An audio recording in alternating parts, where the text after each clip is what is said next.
White Black Boy, written by Byron Andreas, narrated by Ron Garner.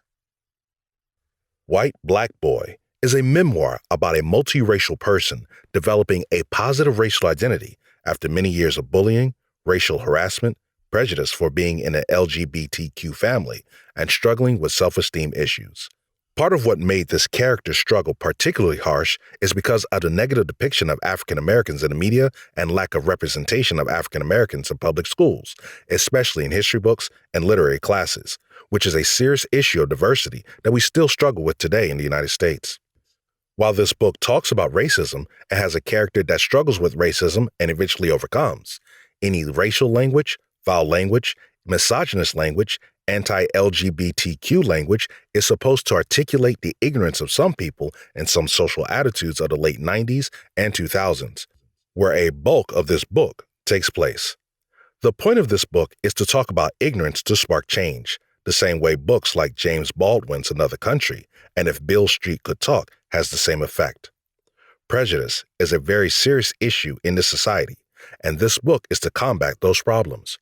I believe in a very realistic book, and I also believe it's important to articulate my intention and also provide a discretionary message so people understand the intention. Nothing in all the world is more dangerous than sincere ignorance and conscientious stupidity. Martin Luther King Jr.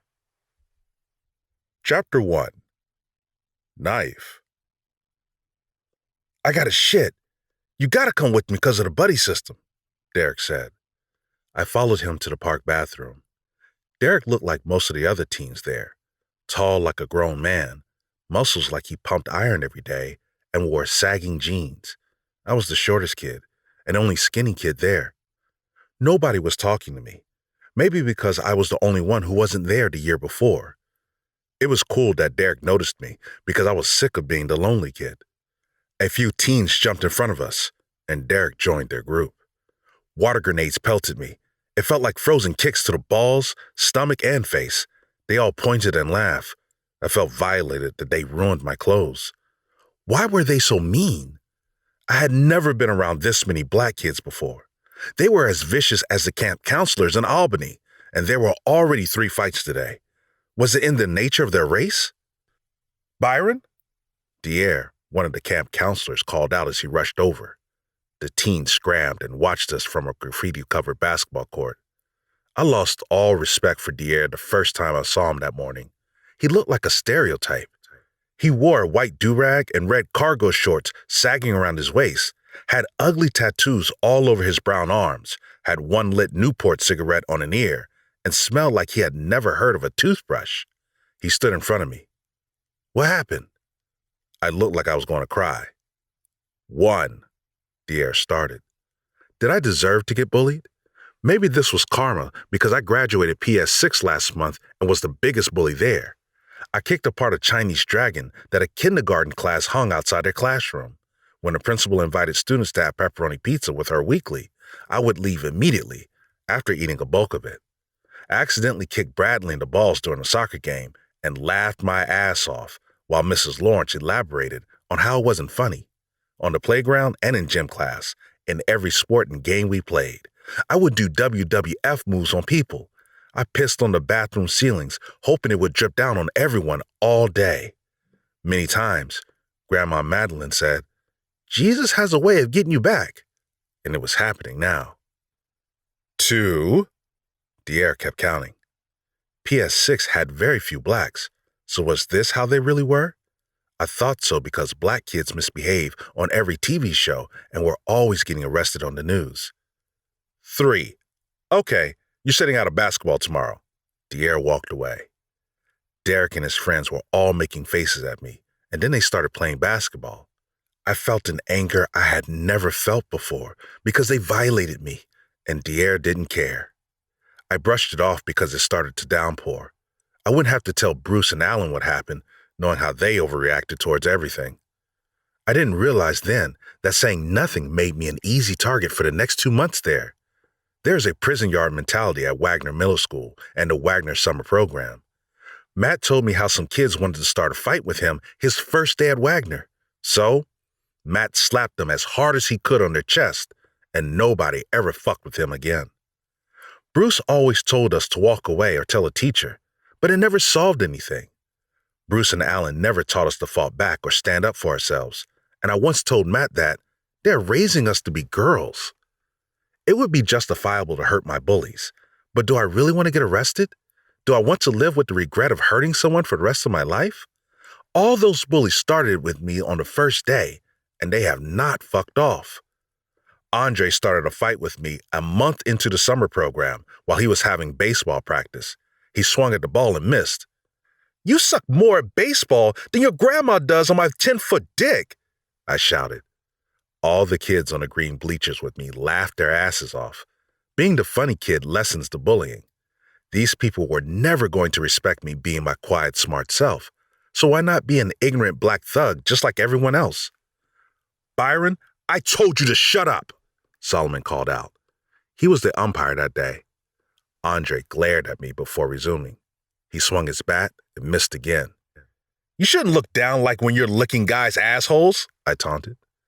Andre chucked the iron bat 50 feet in the air and stormed towards the bleachers.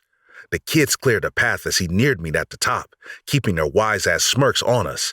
They started chanting, "Fight!" and formed a semicircle. The white visitors of Central Park saw this and then scrambled with their babies and miniature dogs. I bet they probably saw all of us as niggers. The thought embarrassed me deeply. Andre was less than 12 feet away. I think about turning around and jumping off the back of the 50-foot bleachers. Solomon dashed towards us. The other camp counselors bolted, cutting their cigarette breaks short. Andre grabbed my shirt. I felt violated again. Even though that made me angry, I knew fighting back would be impossible. Jamal, a kid in the semicircle, shouted, "Come on! We will see if Byron's going to fight back or if he's a faggot." Solomon grabbed Andre's right hook, and Andre released me. All the kids booed. "Byron, I told you to shut up," Solomon said. My head dropped in shame. "And Andre, you're better than this," Solomon continued. "I've known you since you were 8 years old. The purpose of this camp is to have a good time." Solomon addressed the whole camp. "We waste so much time on stupid stuff and embarrassing ourselves. The two smartest kids here are acting like thugs. Wherever we all go in our lives, remember this. All this violence and pointless anger is doing nothing more than wasting your energy." Everyone cheered and applauded him. We all left before NYPD came. It meant something to me that Solomon called me smart. He also broke many stereotypes for me. He was wise with his words, never cursed, and never sagged his pants. It was cool he believed in me. No one had ever made me feel that way before. He was someone that should be respected and emulated. The two smartest kids here are acting like thugs. I thought about Solomon's words, and I realized that I was a huge hypocrite. Solomon was right to call me a thug when I admonished black people. When was I going to judge myself as much as I judged others? All the teens there were acting like kids, and perhaps their delinquency had nothing to do with their race. Pierre pulled me aside. "Looks like you don't act brave when it comes to fighting back." I put aside what Solomon said. Why was no one bringing up Andre putting his hands on me? Was the air telling me to fight back? I am so furious that people could put their hands on me and only one black person in that group cared enough to protect me. Solomon was the only good black person there, but everyone else was bringing the worst out of me. Every week there, my headaches felt more pressured and strained, and my heart pulsated more and more. I got anxiety thinking about what was going to happen to me next. Columbine happened in April this year, and one of the causes was bullying. Wagner Middle School and its summer program cared about punishing violence, but not the causes of violence.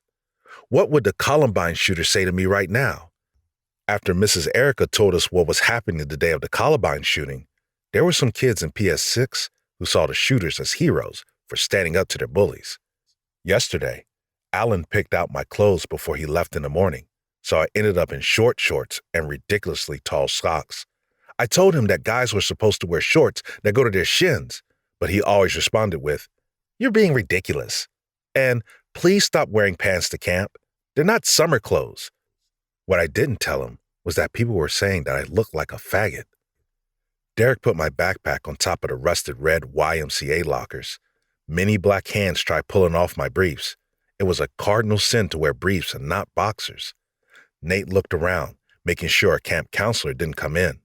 They gave me a few punches to the gut with someone holding my arms behind their back. I started to feel pressure in my kidneys and wanted to vomit. I also imagined myself being strong enough to beat the shit out of everyone there. When were people going to leave me alone? Why didn't people respect my body? In the pool area, dodgeballs pelted my face when I lost my breath from hiding underwater. They bullied me for not taking the test to swim in the deep end of the pool. Derek pulled my leg, and I went under the water and was pulled into the middle of the deep end. This kept happening over and over, and the lifeguard did nothing. I screamed in anger and rage under the water. You need to scream at them, or you will die of a heart attack, my body kept telling me over and over. There was an episode of Dragon Ball Z called The Explosion of Anger that aired yesterday. Goku, the main character, became so enraged after seeing his friend get killed that Goku evolved in a new quantum of power, causing typhoons and immense plasma storms. He transformed into this blonde-haired, blue-eyed, white-skinned warrior with blue electricity emanating from him with an aura of yellow energy enveloping his body. It was one of the most badass visuals and realest feelings that I ever felt. All of the rage I was feeling and how it was transforming me made me feel so powerful that I imagined destroying everyone there. The summer program, Wagner Middle School, and Lincoln Park Camp in one blast of energy like Goku could. It took me years and years to realize that I could take my wrath and use it positively like Goku did. But today, I was hurting so much. I popped out of the water and onto the poolside. I'm going to bring a fucking knife. Everyone looked at me like black deer in the headlights. I felt like Matt after he told me how he fought back. Nobody was going to fuck with me now. I gave all those fuckers a middle finger and left. As I stormed off, I also felt like crying. Why was the whole world pushing me to be so angry? I ran home in the rain. Why did this keep happening to me everywhere I moved to? Was it in black human nature to be an asshole? What should I do since these people were going unpunished? Why didn't my parents teach me to fight back? It was so sad an 11-year-old had to deal with all of this. Today, I put a large knife in my backpack, just like I told him I would. Why were all those black kids pushing me to do this? Should I follow Solomon's advice? There was a week and a half of summer camp left, so should I just ride it out instead of taking the knife? In the living room, I saw a picture of Grandma Madeline with me. She was wearing her black shades and I was wearing her other pair. She was one of the handful of people I truly loved. I knew she would never love a murderer, so maybe it would be better to kill myself now than kill other people. I go back to the kitchen and see my parents' bedroom was left open. There was a crib, diaper genie, and a large teddy bear in there. Bruce, Alan, and I went to Brother Jimmy's barbecue on a Kids Eat Free Friday pitching baby names for my new brother. He was expected in September, and we decided to name him Jordan. Bruce was flying to Kentucky to pick him up after he was born. It was my job to love, protect, guard, and guide him through this awful world. I didn't want him to grow up hurting inside like I was. There was a lot of things that I needed to prepare him for. For Jordan, I could last another week and a half of being bullied. Maybe I should be a leader to him like Solomon. I put the knife back in the kitchen, grabbed my backpack, and left. When I arrived at the summer camp, Dier got in front of me. Byron, come with me. I followed him to Solomon's office. A school police officer was sitting there. Officer Calandria dumped my bag out on the moldy and dusty floor, finding a towel, red swimsuit, deodorant, crumbled dollars, quarters, white chocolate Hershey bar, a lunch dad pack that I forgot to toss because I never wanted it, Surge sodas, and a few grocery bags to put wet clothes in. I sat in a chair, feeling like a great burden was lifted. We just talked to your father, Solomon said. We considered kicking you out. Was Bruce going to lose his shit tonight? As they discussed things, the mood was heavy in the room, so they took their time with every word. Their words had some sadness in them, too. Because of Columbine, we take every threat seriously, Officer Calandria said. And you need to stop picking fights, Dier added. One more problem, and you're gone. Byron, you need to remember that anger is like soda.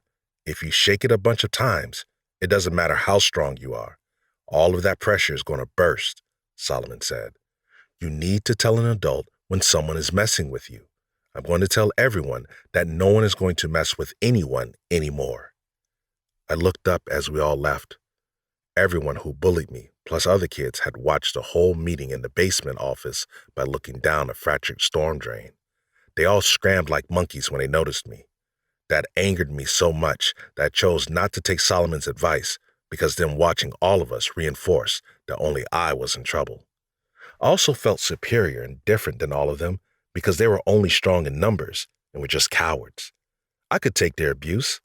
They were all afraid of me after one threat, but I learned as I got older that just because I can scare people with my words, it doesn't show how strong I am.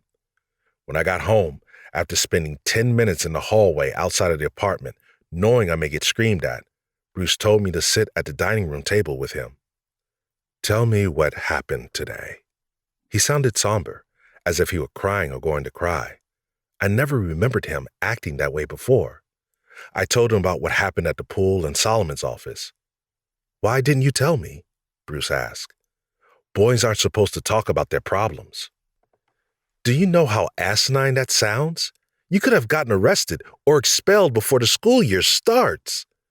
I couldn't tell him and Alan anything because I envisioned them trashing up the new apartment if I came home all soaked from water grenades or bloodied if Solomon didn't stop Andre. I wanted to tell him, Bruce, you overreact to everything, so I don't want to deal with you and Alan's drama. You both have always made me feel too uncomfortable to tell you anything. My brother's going to kick your ass. Bruce looked intimidating as he said that. I want you to practice saying that. Shut up, or my brother's going to kick your ass. One thing I could never do was show anger in front of my parents, so I didn't respond and looked speechless. Bruce slapped the table. You're going to learn how to say it now because you're not going to be threatening anybody with a knife anymore, child. I gave it a few tries. He then told me to stop, perhaps realizing how uncomfortable it was. Also, they mentioned you would buy a lot of food from vendors. Where did you get the money? Bruce asked. I find money lying on the streets. I took money from Matt's Brontosaurus piggy bank and my parents' change jar too, but they didn't need to know that. That's going to stop. Stop wasting money on shit. They were really throwing me under the bus, even Solomon. Should I just tell Dad that Solomon took us to see the Blair Witch Project and Dier then snuck me and a few kids into the South Park movie? Maybe I should bring up the water grenades and how afterward, Derek and his friends were watching a screaming 4-year-old girl being bathed and were joking about her non-existent tits, tiny pussy, and tiny asshole? Did anybody else get their parents called on them? I guess nobody punished the bullies. Maybe it was black guys looking out for other black guys. Solomon told me that you want to live until you're 25 years old? I was just joking, I said, even though I meant it for a long time. I am going to kick your ass if I ever hear you say anything like that again, Bruce said. And no TV and no Nintendo for 3 days because you didn't bring the problem to me. I looked at my arms that night and meditated on my color. It was ugly because a few skin tones darker than me was the color of those people I despised. I became more than 50% hateful and distrusting of blacks because of that summer camp. Solomon was why I kept it at 50% and not 100%. At 11 years old, I was a long way from learning what I know at 32 years old. It isn't the color of the skin that matters. It is the color of the heart. Solomon was evidence that not all blacks are shitty people. He was also evidence that not all black people are assholes, and that at least one person could believe in me and think I'm smart. I should have listened to Solomon. His advice would have helped me a lot when I was going to Wagner Middle School in the fall. There, it wasn't 30 black inner city kids. It was thousands that I would have to deal with on a daily basis.